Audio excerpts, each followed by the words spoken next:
Breakfast time, 2 Corinthians chapter 9.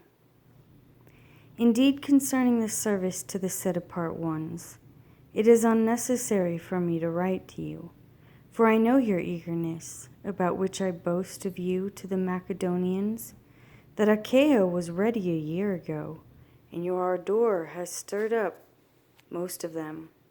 But I sent the brothers, lest our boasting on behalf of you should be made empty in this part, in order that, as I said, you were ready, lest if some Macedonians come with me and find you not ready, we, not to speak of you, should not be put to shame because of our belief.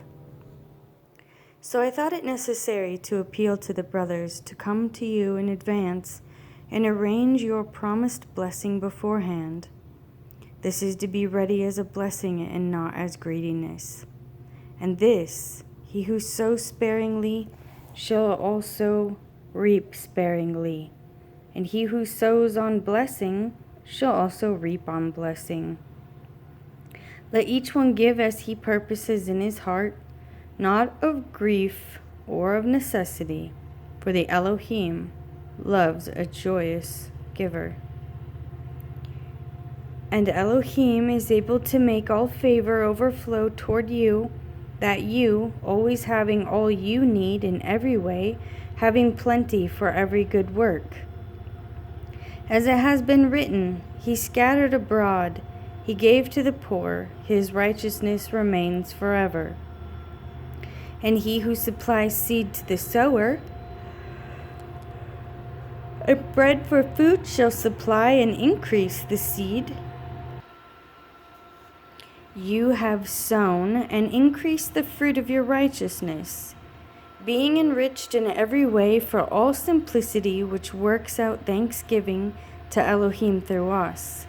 Because the rendering of this service not only supplies the needs of the set-apart ones, but also is overflowing through many thanksgivings to Elohim. Through the proof of this service they esteem Elohim on the submission of your confession to the good news of Messiah, and generosity in sharing with them and all men.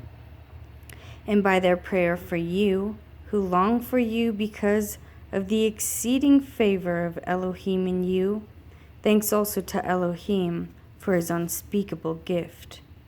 And I, Shaul, myself appeal to you through the meekness and gentleness of Messiah, I who am indeed lowly when face to face with you, but bold toward you when absent.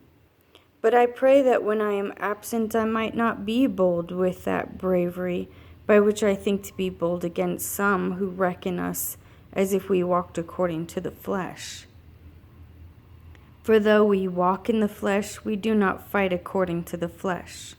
For the weapons we fight with are not fleshly, but mighty in Elohim for overthrowing strongholds, overthrowing reasonings and every high matter that exalts itself against the knowledge of Elohim, taking captive every thought to make it obedient to the Messiah, and being ready to punish all disobedience when your obedience is complete.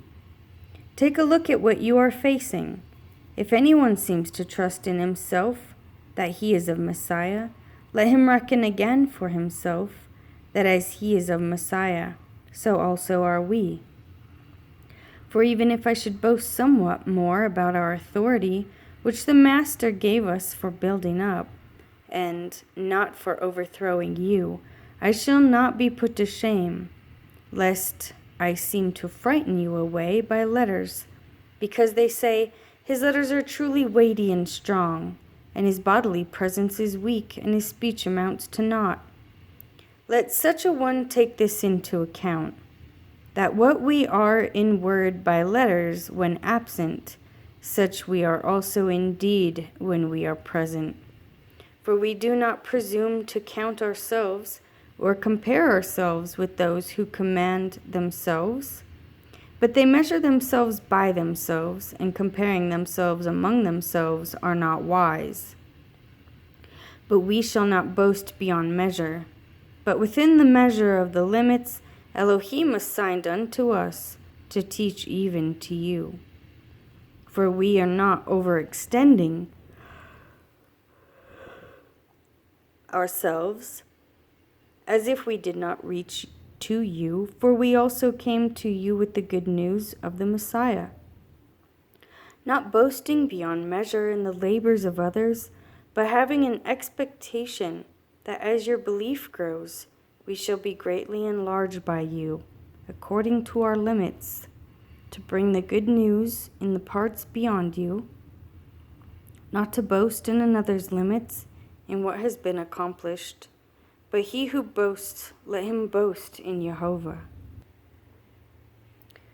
For not he who commends himself is approved, but he whom the Master commends.